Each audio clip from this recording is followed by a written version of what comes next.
Bonjour à tout le monde, je m'appelle Christian, voilà, bienvenue à cette nouvelle vidéo de programmation mentale acte 2. Bien.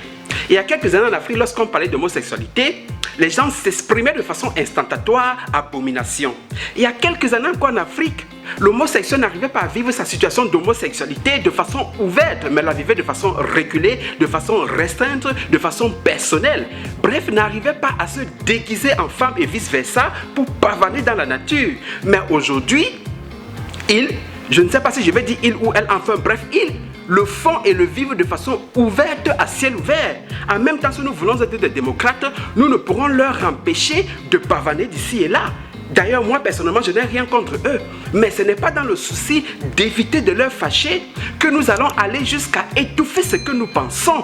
Ça aussi, c'est de la démocratie. D'ailleurs, pour moi, la démocratie épouse la vision clairvoyante de Henry Ford, fondateur de la Ford automobile, qui disait en son temps, je cite, « La démocratie dont je suis partisan, c'est celle qui donne à tous les mêmes chances de réussite selon la capacité de chacun. Celle dont je réfute, c'est celle qui prétend remettre au nombre l'autorité qui appartient au mérite. » Très rapidement, pour planter le décor, en Afrique, précisément dans la zone en Afrique subsaharienne, plus de la moitié des pays de la région, notamment 27 sur 49, réfutent et condamnent l'homosexualité, notamment dans les pays tels que l'Ouganda, la Tanzanie, la Gambie et la Zambie.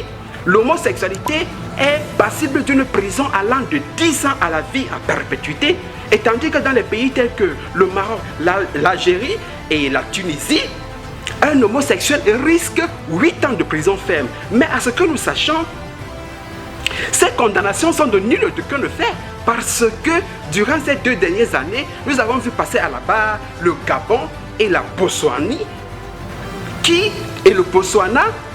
désormais acceptent et légalisent l'homosexualité. Mais si ces condamnations sont de nul et d'aucun effet, qu'est-ce qui vient déclencher en l'homme et aussi en l'homme africain conservateur l'acceptation, voire la pratique de l'homosexualité? Ce sont rien d'autre que des films via la télévision. Parce que toute télévision mal utilisée est un outil de programmation mentale puissant, si ce n'est le plus puissant. Toute télévision mal contrôlée, mal utilisée, est plus destructeur qu'une arme à feu. Parce que l'arme à feu détruit sur l'instant, tandis que la télévision peut détruire aujourd'hui jusqu'à l'infini, comme une blessure dont la douleur ne finit jamais. À travers la télévision, ils utilisent des films, des histoires novellas qui propagent le bonheur, où l'on s'amourache en longueur de journée, qui très souvent commence par une histoire dans l'histoire de captiver votre attention. Une fois que votre attention a été captivée, ce qui suit vous présente une scène de 2 ou plusieurs personnes de même sexe qui s'amourachent ensemble. Et vous dites, tant que ça ne m'affecte pas, tant que ça n'affecte pas un membre de ma famille, je peux continuer à le regarder. Mais vous vous trompez. J'aime particulièrement cette citation de Italo Pentimale, qui est entre autres un écrivain dont j'adore particulièrement lire ses livres, lorsqu'il dit, je cite, « Noi siamo in poche parole ciò che viviamo e ciò che mangiamo », que nous sommes en quelques mots ce que nous vivons et ce que nous mangeons. Si vous avez très souvent l'habitude de consommer des images, des films mettant en scène des personnes de même sexe qui s'amourachent, ceci finira à affecter votre pensée, votre vision et même toucher vos choix et vos désirs. Parce qu'au final, nous sommes la sommation de toutes les idées et de tous les signaux que nous envoyons à notre cerveau.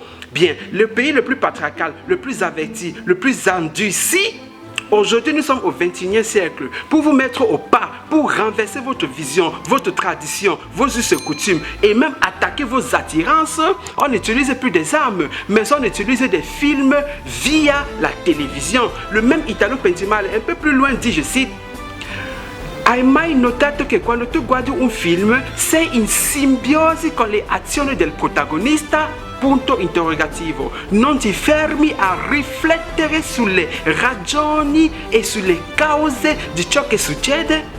Tu n'as jamais noté que lorsque tu regardes un film, tu es en symbiose avec les actions du protagoniste? Point d'interrogation. Tu ne t'arrêtes pas pour réfléchir sur les raisons et les causes de ce qui se passe. Et c'est bien évidemment vrai. Parce que lorsque un film nous a au préalable mis d'accord et nous a déjà captivés, Nous sommes en totale symbiose avec les actions du protagoniste au point de ne plus s'arrêter et de réfléchir sur les raisons et les causes de ce qui se passe. Une télévision mal contrôlée, mal utilisée, est une arme de programmation mentale qui vient renverser votre vision, renverser votre pensée, renverser vos us et coutumes, renverser ce que vous faites et renverser et agir même dans vos choix et dans vos attirances. Ça vous programme à accepter la vision du protagoniste, à accepter la vision du pays et du continent hôte. Vous dites que vous condamnez l'homosexualité alors que vous propagez des films qui font la politique de l'homosexualité. Ces films viennent mettre en scène plusieurs personnes qui s'amourachent ensemble. Ceci vient déclencher en vos citoyens un tout est bon. Ceux-ci se lèvent à vivre le cœur et vivre la société pour réclamer leur droit d'homosexualité et vous en dites que vous condamnez. Alors que c'est vous qui en avez fait la promotion. Donc vous faites la politique de fais d'abord et puis je te condamne. S'il y a un pays au monde où l'homosexualité est réduite, ou du moins est de 0 à 2%, c'est bien évidemment la Corée du Nord. Parce que la télévision nord-coréenne est minutieusement contrôlée. Certes que ce pays a ses défauts, mais a aussi ses avantages. C'est la même façon que la polygamie, c'est la même chose que la polygamie. Vos films qui mettent en scène des foyers polygamiques, ces films ne passent pas, ou du moins passent rarement sur les télévisions occidentales. Ne passent pas en vrai sur les télévisions occidentales parce qu'ici, c'est interdit. Donc, si vous voulez réduire ce phénomène, ne dites pas que vous condamnez seulement, ne faites pas la politique de fais d'abord et puis je te condamne, mais attaquez-vous à votre télévision, contrôlez minutieusement votre télévision, la télévision de votre pays. C'est seul par cet atout que vous allez réduire de façon drastique. Ce tout est bon. C'était Christian Vouffon, à la prochaine.